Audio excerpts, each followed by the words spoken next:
By 7:12 on Monday morning, the East Gate had 47 rental cars waiting for registration changes because I followed one new rule exactly. The security supervisor called me from the gate office and said, "Why are all these drivers saying they need you?" I had my laptop open, a spreadsheet with 50 vehicles on one screen, and the new access policy on the other. So I did not guess. I did not apologize. I read him the sentence administration had sent to the whole project. Every vehicle must be operated by its registered driver. No exceptions. Then I said, "I am registering the drivers. My name is Nora. I was 32, and I worked as the fleet and access coordinator for a medical device company building a new manufacturing campus outside Phoenix." That title sounds bigger than it felt. In practice, I was the person everyone called when they needed a badge, a rental car, a temporary gate pass, a loading dock window, a vendor escort, a parking permit, or a polite way to tell security that the person standing at the gate was not a threat, just an engineer who forgot her wallet. The project was huge. 2 production buildings, 1 clean room expansion, a validation lab, a packaging line, a warehouse build-out, and a temporary trailer village full of contractors who all believed their part of the job was the only part that mattered. We had company employees, construction managers, equipment vendors, validation engineers, safety inspectors, electricians, HVAC contractors, process consultants, calibration techs, and corporate visitors moving across the site every day. And we had 50 rental cars. Not fancy cars.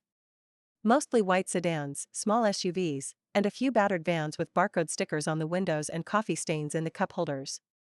Those cars were not perks. They were how the project breathed. The campus was spread across 2 fenced sites, a rented warehouse 5 miles away, a hotel block where out-of-state contractors stayed, and a temporary office near the airport.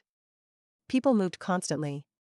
One engineer might drive a supplier to the warehouse at 8 o'clock, hand the keys to a validation tech at 10:30, then take a different car to the lab after lunch because the first one had to carry boxed gauges. That was not chaos.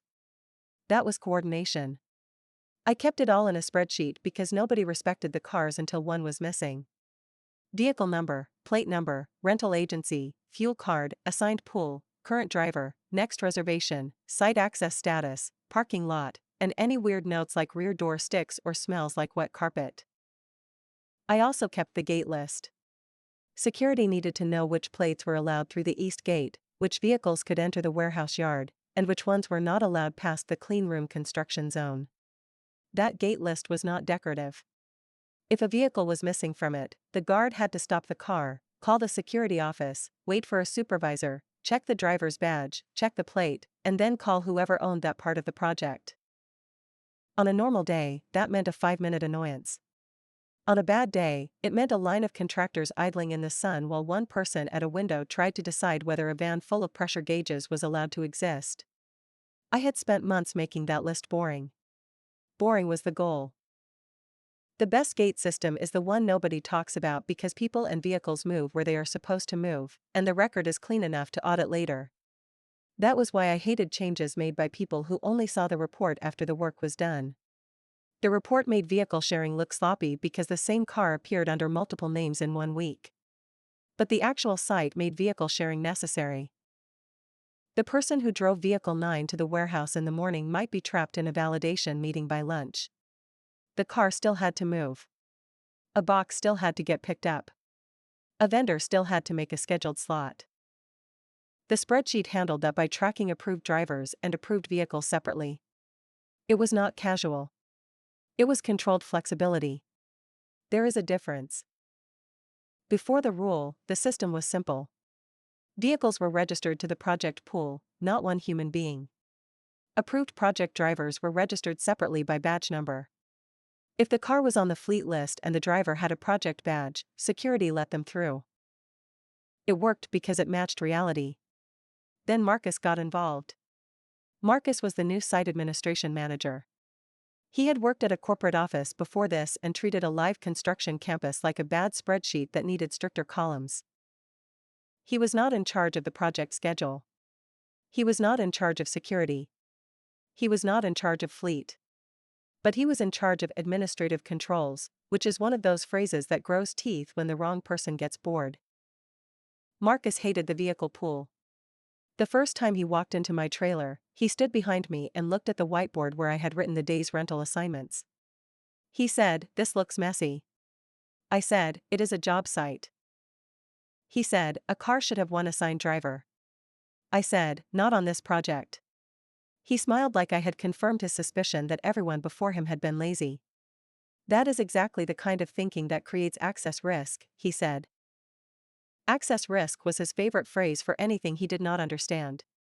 I explained the system. The cars were approved. The drivers were approved. The combination changed because the work changed. If we locked every vehicle to one person, we would spend all day changing records instead of moving people. Marcus said, "Then maybe we need better discipline." That was the first warning. The second came 2 days later, when security stopped one of our calibration vendors at the East Gate because she was driving a project rental registered in the pool, not to her name. The guard called me, I confirmed the plate and badge, and she was cleared in. Marcus saw the call log. He sent an email to me, security, procurement, and 3 managers who had no idea why they were copied. Subject: Vehicle Accountability Gap. The email said pooled vehicle registrations created confusion and potential liability. It said each vehicle needed a single accountable driver. It said gate officers should no longer rely on informal coordination to verify drivers. Informal coordination was me answering the phone while holding the whole site together with a spreadsheet and a headset. He also attached a screenshot from the weekly vehicle report with 3 rows circled in red. Vehicle 16 had been driven by 4 different people over 5 days. Vehicle 28 had gone from the warehouse to the clean room site twice in one afternoon. Vehicle 41 had been used by a supplier one day and a company engineer the next. To Marcus, those rows looked like disorder. To me, they looked like Tuesday. I replied with the context. Vehicle 16 was assigned to equipment validation, and the 4 drivers were all approved validation staff working different test windows. Vehicle 28 carried samples between sites because the dedicated courier van had a flat tire. Vehicle 41 had been assigned to a supplier under escort, then returned to the project pool after the supplier left. I attached the badge approvals. I attached the trip notes. I attached the fuel card charges that matched the site movements. The record already existed. Marcus did not want a record. He wanted a rule that looked cleaner in his weekly report. I replied carefully. Marcus, project vehicles are shared because daily assignments change based on inspection windows, vendor arrivals, equipment moves, and off-site storage runs. If each vehicle must be registered to one driver, each driver change will require a registration update before gate access. Please confirm whether that is the intended process. He did not answer that question. He sent a policy. Effective Monday, each vehicle entering the campus must be operated by the driver currently listed in the security registration system. Vehicle sharing without updated registration will not be permitted. Drivers who are not listed for that vehicle will be denied entry. No exceptions. That last sentence mattered. No exceptions. People write those words because they think it makes them sound firm. Usually it just removes the escape hatch they were planning to use later. I asked one more time. To confirm, if vehicle 18 is driven by an approved project driver at 8 o'clock and a different approved project driver at 11 o'clock, security registration must be updated before the second driver enters the gate? Marcus replied, yes. The registered driver must match the vehicle. This is basic accountability. I printed the email. Then I saved it as a PDF. Then I made a new tab in the fleet spreadsheet called Marcus Rule. I did not name it that where anyone else could see. But in my head, that was what it was. The weekend before the rule went live, I tried to warn the people who would actually feel it. I sent a short impact note to project leadership and security. Based on current vehicle usage, the new driver match rule may require 35 to 50 registration changes per workday. Peak impact expected between 6:30 and 9 a.m. and again before vendor departures. Please confirm gate office capacity for same-day registration changes. Security replied first. We do not have staff for that volume. Procurement replied second. Rental agencies cannot issue individual contracts for every short-term driver change. The project director, Elise, replied third. Marcus, please review with Nora and security before Monday. Marcus replied to everyone. The rule stands. Teams will need to plan better. That was the third receipt. Teams will need to plan better. Fine. I planned. On Sunday afternoon, I built the cleanest registration workflow I could. I made a form with vehicle number, plate, current driver, next driver, badge number, time of change, destination, and reason. I added a column for security confirmation number because if we were going to live inside the rule, I wanted traceability. I sent the form to security. Then I sent a message to every project lead. Starting Monday, do not swap vehicles without sending me the driver change before the vehicle approaches the gate. If you are already at the gate with the wrong driver, wait for registration update. I will process in the order received. People were annoyed. I did not blame them. I was annoyed too. But annoyance is not evidence. Processing time is. Monday started at 5:48 a.m. With a text from a validation engineer named Priya. Vehicle 12 needed to go from the hotel to the warehouse with Evan, but it was registered to Miguel from Sunday. I submitted the change. At 6:03, Vehicle 7 needed to move from the trailer lot to the clean room site with a vendor rep because the original driver had been pulled into a safety briefing. Submitted. At 6:11, Vehicle 22 was at the hotel with 3 engineers and the only person registered to it had food poisoning. Submitted. At 6:19, Vehicle 31 was blocked at the west gate because the driver on file was in a different rental car at the airport. Submitted. By 6:45, I had processed 11 registration changes. By 7:12, the east gate called. That was the call from the beginning. The line of cars stretched past the visitor lane and into the service road. Security guards were walking from window to window asking drivers to hold their badges up. Drivers were calling me. Project leads were calling me. Marcus was not calling anyone because, according to his calendar, he was in a 7 o'clock leadership breakfast called Operational Discipline. That phrase aged badly before the coffee was cold. Security tried to be patient for about 15 minutes. Then the supervisor, a man named Ray, called again. Nora, I have people telling me the car is approved, the driver is approved, but the pairing is wrong. I said, that is correct. Can I let them through if both are approved? I said, not under the rule Marcus sent. Ray exhaled into the phone. Can Marcus approve exceptions? I opened the email. It says no exceptions. Ray said something I will not repeat because Jenny does not need to read it. Then he said, send me the email. I did. At 8:04, Marcus finally appeared in the fleet trailer holding a paper coffee cup and wearing the expression of a man who had heard noise but not yet understood music. He said, why is security calling me about your cars? I said, because the registered driver has to match the vehicle. He said, I know the rule. I turned my laptop so he could see the spreadsheet. Then you know I have 26 changes submitted this morning and 17 still waiting for security confirmation. He frowned. Why are there so many? I stared at him for half a second, because there are questions that explain the whole problem. Then I said, because people are using the cars.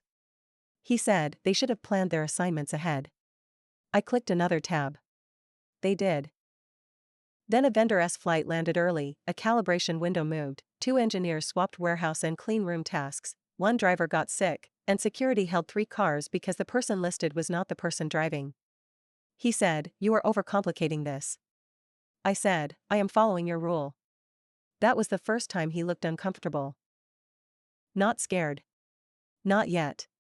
Just aware that the thing he wanted to call resistance was sitting in rows and columns. The first business consequence hit at 8:37. A client quality team arrived for a supplier audit walkthrough. Their escort was stuck at the west gate in vehicle 14 because the car was registered to another engineer who had driven it the night before. The client waited in the lobby for 22 minutes. Elise called me. Why is my escort stuck at the gate? I said, driver mismatch under the new vehicle registration rule. There was a pause. Is this Marcus's rule? Yes. Did we warn him? Yes. Send me the thread. I sent it. That was when the rule left administration and entered project reality. At 9:10, a vendor with clean room test equipment missed his dock window because the van he was driving had been re-registered to the person who picked it up at the airport, not the person actually bringing it to the site. At 9:43, two safety inspectors arrived in the same car, but the wrong inspector was driving, so security made them wait. At 10:05, the warehouse called because a vehicle needed for a parts run was physically present but could not leave with the available driver unless I changed the registration again. By 10:30, I had submitted 39 changes. Ray from security sent me a message. Gate office cannot keep up. Processing time now 18 to 25 minutes per change. I forwarded that to Marcus and Elise. Marcus replied, please use judgment for urgent cases. There it was.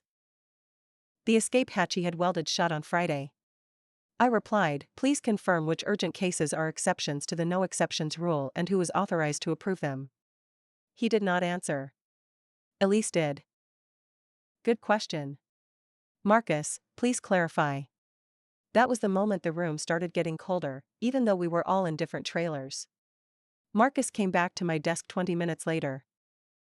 He kept his voice low. Nora, I need you to stop sending every registration change through email. You are making this visible in a way that is not helpful. I said, the rule requires security registration updates. Email is the approval record. He said, you can call Ray. I said, Ray asked for written support because his officers are denying entry. He said, this is supposed to create accountability. I said, it is. That was not sarcasm. It was the whole point. By noon, the East Gate had a handwritten sign taped to the inside window that said vehicle changes delayed. Use visitor lane only if directed. That sign was not official. It was just Ray trying to keep drivers from yelling at guards who had not written the rule. I took a photo. Not to mock Ray. To document the system load. At 12:20, procurement called because the rental agency wanted to know why the same cars were being linked to multiple drivers in one day. Their system did not care, but their account rep was confused by the volume of update requests and asked if we were reporting accidents. I said, no. We are reporting compliance. Procurement laughed once.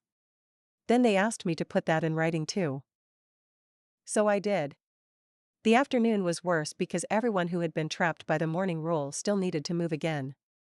Cars that had been registered from hotel to site now needed to go from site to warehouse, warehouse to airport, airport to vendor office, or clean room to hotel. The rule did not fail once. It failed every time real work moved. At 1:05, Vehicle 19 had to take a metrology engineer from the clean room site to the rented warehouse because a gauge needed recalibration before a 3 o'clock test. The car was registered to the morning driver, who was sitting in a supplier meeting with no keys. The actual driver had the keys, the badge, and the assignment, but not the pairing in the gate system. I submitted the change. At 1:22, Vehicle 6 needed to leave the campus with 2 contractors and a box of spare sensors. Security stopped it because the person driving was a passenger in the morning record. Submitted. At 1:47, a corporate visitor borrowed a project SUV to get from the main site to the trailer village. She had executive approval, a valid badge, and the wrong vehicle pairing. Submitted. Every time I submitted one, the form looked normal. That was what made it so stupid. Each individual request was reasonable. A driver changed. A car moved. A record needed updating. The absurdity only appeared when you stacked the requests together. That is the part bad rules hide. One form looks manageable. 50 forms show you the truth. At 2:15, Marcus sent a new note. Until further notice, teams may make reasonable same-day adjustments while we stabilize the registration process. I read it 3 times. Then I replied, does this supersede the Monday rule requiring the vehicle and registered driver to match at gate entry? He replied, no, the rule remains. Use common sense. Common sense is not a field in the security system. I replied, security is requesting written criteria. Please define acceptable same-day adjustments and whether gate officers may admit an approved driver in an approved project vehicle when the pairing is not current. He stopped replying. Ray did not. Ray replied all. Gate officers need written criteria before admitting mismatched vehicle driver pairings. Current instruction says no exceptions. That was when security stopped being Marcus's shield. They became another department asking him to define the rule he had written. The next escalation came from safety, which surprised Marcus more than anything else. The safety manager, Denise, forwarded a report from the West Gate. 3 vehicles had been waiting in the service lane so long that contractors were getting out of cars and walking toward the security window. 1 delivery truck had backed up because the visitor lane was blocked. A forklift path near the warehouse had been delayed because the van with the spotter vests could not exit. Denise wrote one line. The registration backlog is creating traffic exposure at controlled entrances. Please advise whether the vehicle driver match rule has a safety review. It had not. I knew it had not because nobody had asked me for the traffic map, and nobody had asked Ray for gate volume. Marcus replied, "This is an administrative access control, not a safety procedure." Denise replied, "It affects vehicle movement at controlled entrances. That makes it safety." That email mattered because Marcus could dismiss me as the person annoyed by extra work. He could dismiss procurement as worried about contracts. He could complain that project managers always hated discipline. He could not easily dismiss safety using the word safety. By 3 o'clock, the rule had enemies in every department it touched. Fleet, security, procurement, project operations, safety. And none of us had broken it. That was the clean part. The meeting happened at 4 p.m. in the project conference trailer. Elise was there. Marcus was there. Ray from security was there. Procurement was there. A construction manager named Beth was there because 3 of her subcontractors had lost sight time at the gate. I was there with my laptop and a headache I was not going to admit to anyone. Elise started with one sentence. "Show us the numbers." That is why I liked her. She did not ask who was upset. She did not ask who had a bad attitude. She asked for numbers. I showed the fleet list. 50 rental vehicles. 123 approved project drivers. Average daily vehicle handoffs before the rule, 42. Registration changes submitted by 3:30 p.m. Monday, 53. Average gate delay after 9 a.m. 18 minutes. Longest delay, 41 minutes. Client audit escort delayed, 22 minutes. Dock window missed, 1. Security office processing backlog, ongoing. Then I showed Marcus's email. Every vehicle must be operated by its registered driver. No exceptions. Then my confirmation question. If vehicle 18 is driven by an approved project driver at 8 o'clock and a different approved project driver at 11 o'clock, security registration must be updated before the second driver enters the gate? Then his answer. Yes. The registered driver must match the vehicle. This is basic accountability. No one said anything for a moment. Beth broke the silence. Basic accountability cost me 2 crews this morning. Marcus said the intent was to prevent uncontrolled vehicle sharing. Ray said the vehicles were controlled. The drivers were controlled. The mismatch is what your rule created. That sentence did not feel loud. It felt final. Procurement added that the rental agreements did not care which approved employee drove which car, as long as company policy covered it and the driver met requirements. Security added that the old model had better audit value because it tracked approved drivers separately from approved vehicles, instead of forcing the gate office to update pairings every time the work changed. Marcus tried one more angle.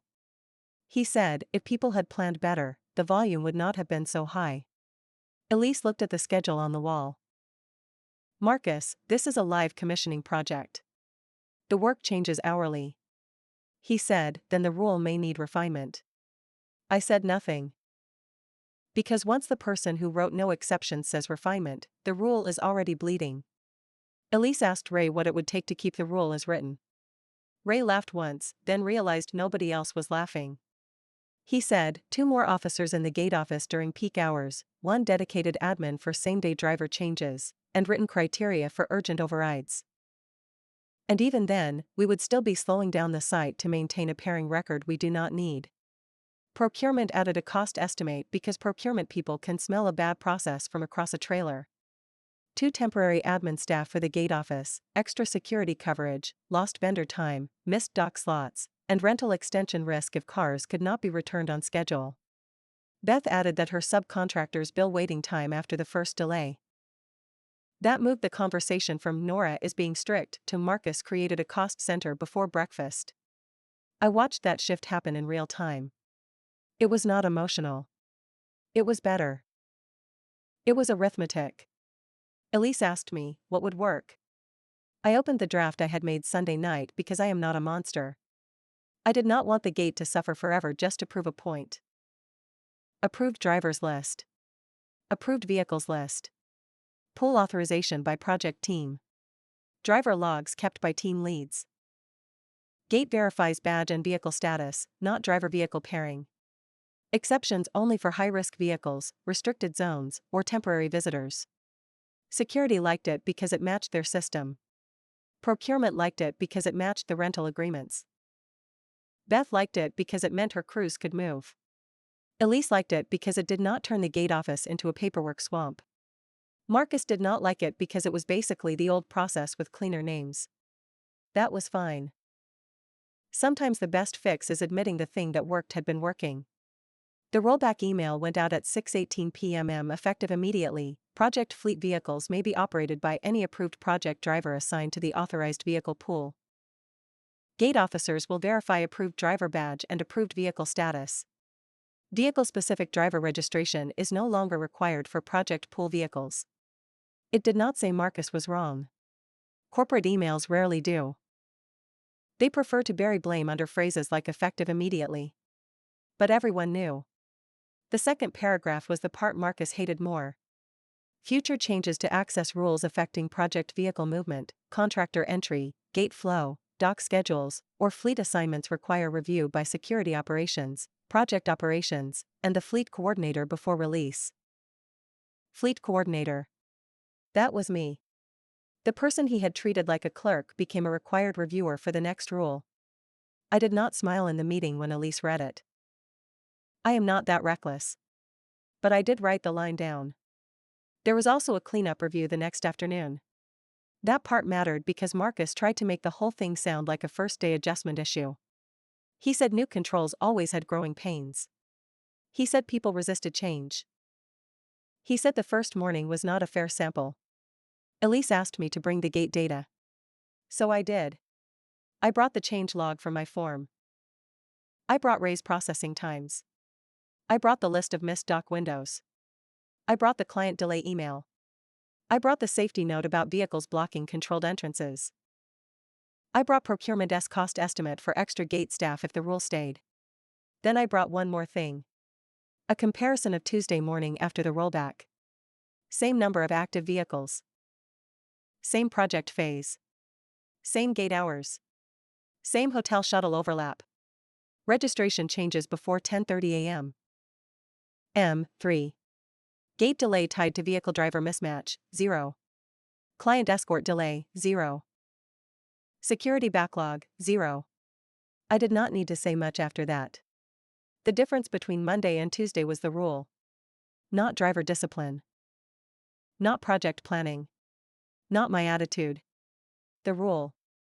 Marcus tried to say that maybe the teams had learned from Monday and planned better on Tuesday. Beth said, no. We just stopped being forced to update a pairing every time a job changed. Ray said, my guard stopped doing clerical work the system did not need. Procurement said, and we stopped confusing the rental agency with internal access records. That was the moment Marcus ran out of departments to blame. Elise closed the review by freezing any new administrative access changes for 30 days unless security and operations signed off first. That sounded small, but on a project like ours, 30 days was a long time. It meant Marcus could not spend the next week patching over embarrassment with another memo. He had to wait. Waiting is painful for people who confuse motion with management. For the rest of the month, every proposed access change came to a short review call. Most of them were boring. A new vendor lot. A temporary badge color for visitors. A weekend delivery window. A clean room parking restriction. But every time someone said, this should be simple, Ray would ask, will it create a gate step? Beth would ask, will it stop work? I would ask, who has to update the record, and how many times per day? That became the question everyone remembered. How many times per day? Bad rules hate that question. They survive in theory. They die in volume. The next morning, the East Gate moved normally. Drivers showed badges.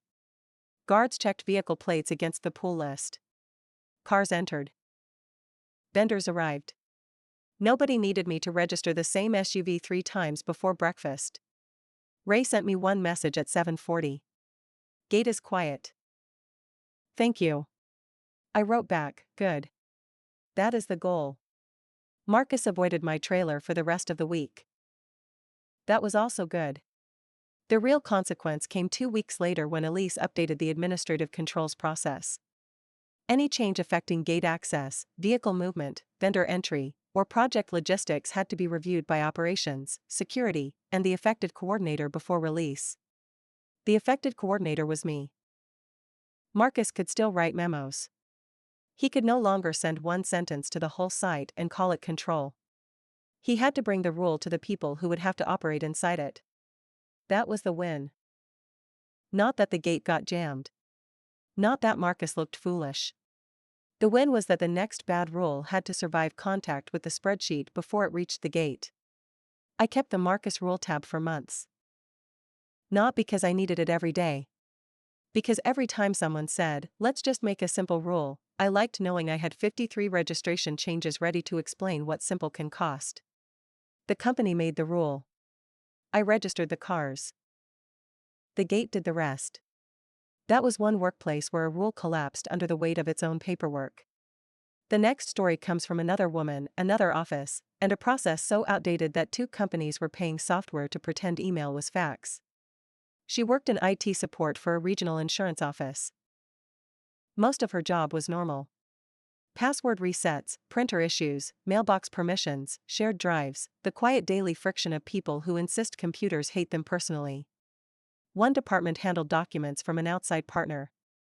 For years, the department told IT that the partner only accepted fax. Not email. Not portal upload. Fax. So the office maintained a fax line. Then a fax server. Then an email to fax gateway because nobody wanted to stand next to a machine anymore. The process was absurd, but it worked enough that nobody wanted to touch it. Until the phone bill and gateway renewal hit the same budget review. She asked the department lead, can we confirm the partner still requires fax? The lead said, they only accept fax. Do not change the process. She asked for that in writing. The lead sent it.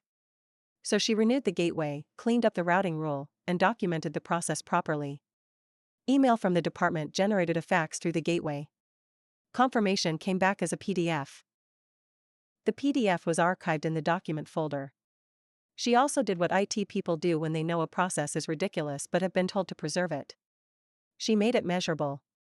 She added a monthly report showing number of outbound faxes, failed transmissions, retries, confirmation PDFs, and support tickets tied to the gateway. She added the phone line cost and the renewal cost. She added how many times staff emailed a document to a shared mailbox, waited for the gateway to turn it into fax, then emailed the confirmation back to the same people who sent it. The department lead hated that report. Not because it was wrong. Because it made the old process visible. Then she had to troubleshoot a failed fax. She called the partner's IT contact. The partner's IT contact laughed, not at her, but in recognition.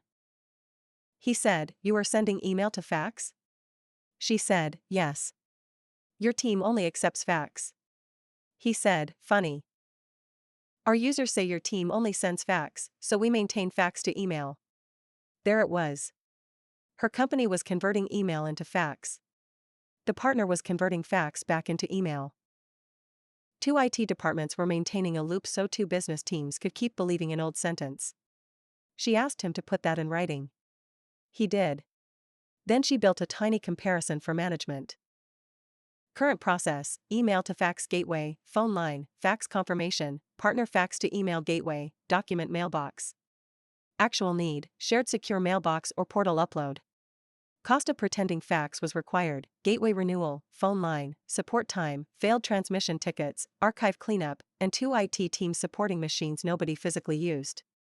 The meeting to discuss it was short because there was not much to defend. The department lead said, "We were told years ago that fax was required." She said, "By who?" Nobody knew. The partner's business lead said, "We were told your office preferred fax." Their IT contact said, "By who?" Nobody knew that either. Two departments had treated a rumor like a compliance rule for so long that the rumor had inherited a budget line. The department lead tried to say the partner demanded fax. She showed the partner IT email. The partner's department tried to say her company demanded fax. Their IT contact showed the same thing on his side. Both business teams went quiet because the old process had no owner anymore. It was just a habit wearing a policy costume. The fax line was retired 3 months later after compliance approved the secure mailbox. Nobody threw a party. Nobody admitted they had been wrong for years. But one small monthly bill disappeared, and 2 IT teams stopped maintaining a fake limitation. Her manager later asked why she had not just pushed harder earlier. She said, "Because until I followed the process exactly, everyone could pretend the process made sense." That was the part management never likes. Sometimes the fastest way to kill an old rule is not to argue with it. It is to make the cost of obeying it impossible to ignore. Sometimes a process is not a rule. Sometimes it is just nobody asking the second question.